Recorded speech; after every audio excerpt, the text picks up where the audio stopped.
Sarah. Hello, Karen. It's so nice. I'm like excited to talk about it. So, what is this book?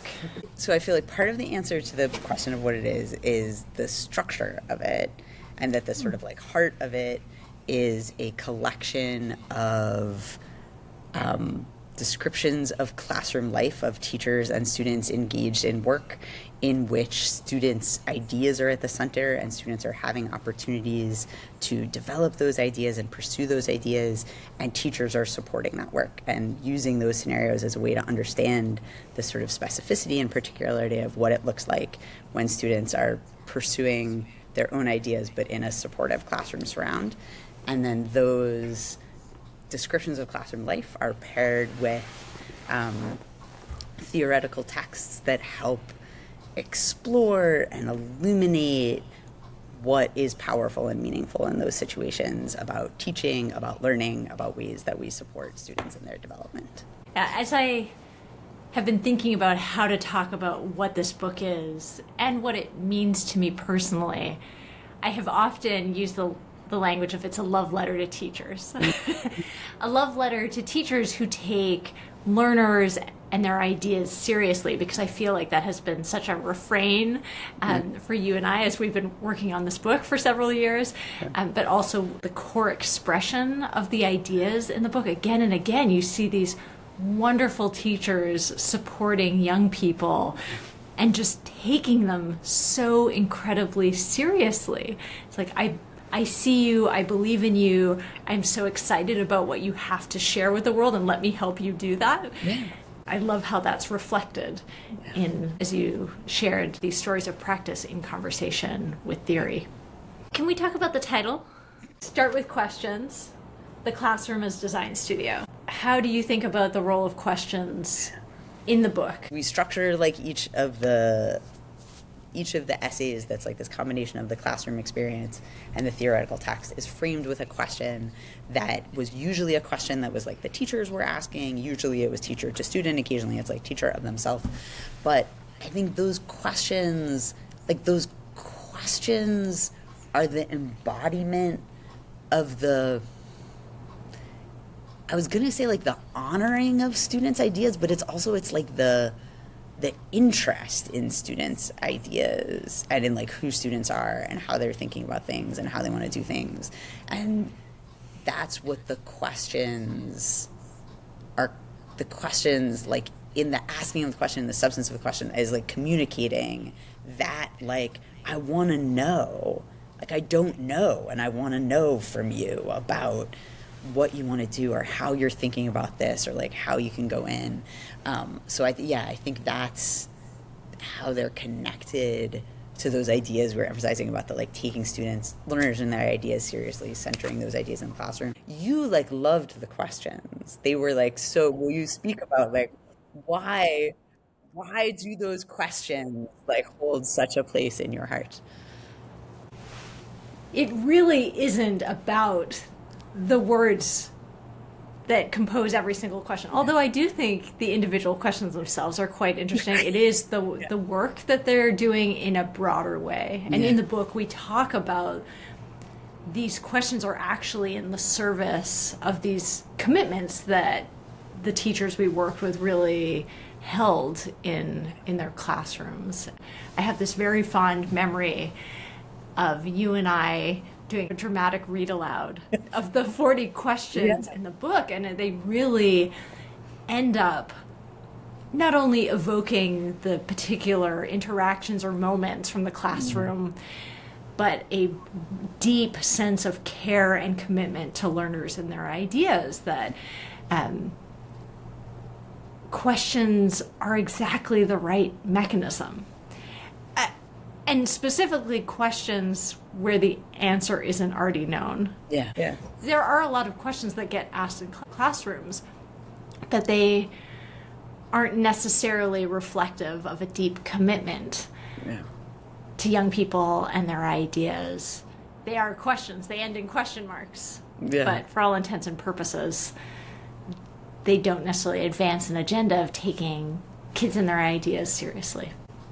Do you want to say what about the metaphor of the classroom as design studio felt sort of powerful and important? All of these teachers, in really important ways, were doing the work of learning and teaching in ways that were a bit countercultural. It felt important to have maybe a shorthand for what that looks like and feels like.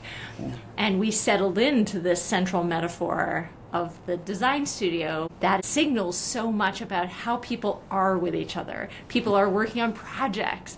Yeah. They are curious about what other people in the room are doing. Like, I can peek over and look at what you're doing. There's a teacher who has expertise and ways of supporting you. And so this idea of the design studio as signaling many things that are important to this work, young people, their ideas, this idea of self-directedness. I love design studio as a signifier for all of the beautiful work that I think we saw happening in these classrooms. Who do you hope reads it? Yeah, I do hope teachers read it. I mean, I do hope teachers read it. And I don't know. Yeah, I feel like I'm like biased. Like, obviously I'm not objective.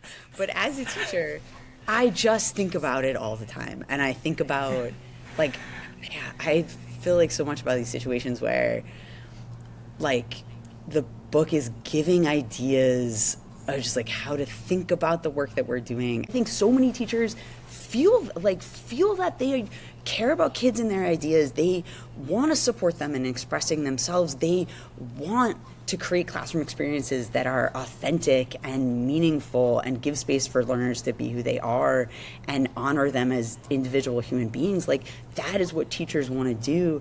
And I hope that this would provide just some validation and some permission. And as you've spoken about so much, just like material for imagination of what that could, how you could do that and what that could look like. Yeah, the work of teaching is so incredibly simultaneously beautiful and challenging. And as an educator like you, I feel like I continually come back to the ideas of the book, the like concrete ideas of practice that teachers so generously shared with us, and then the ways in which those are in conversation with theory, which is so generative in its own sort of special way. And exactly as you said, I hope that teachers see themselves in the book both for affirmation, validation, like, oh, this is the thing I'm trying to do, and I'm either like successful in a similar way or struggling in a similar way. Or it's inviting sort of an extension into imagiation and inspiration. Because there's no shortage of need of pedagogical inspiration. No. And I think that I think you and I talked a lot about sort of like the purpose was never to be like prescriptive.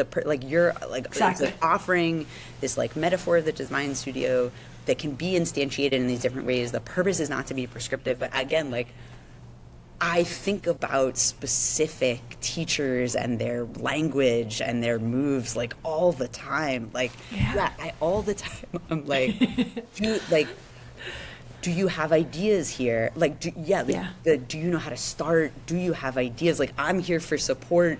If you don't know how to start, like, we'll do something and we'll figure it out. But like, I want to respect if you have ideas that you want to run with. Like, just all of that language is just the language of these fantastic teachers. So I think I'm just conscious. It wasn't meant to be prescriptive at all, but I certainly feel myself drawing on like specific practices and language all the time to like have things to do and have places to go. So I so very much hope that teachers read it. Yeah, we both so deeply admire, love, respect teachers. I also, anyone who cares about kids and their ideas, I think we're excited to have at this party. You know? And that includes in school, that includes out of school, that's parents, it's administrators, it's young people themselves and the ways in which they so earnestly engage in this work. So lots of possibility and invitation for people to be part of this conversation.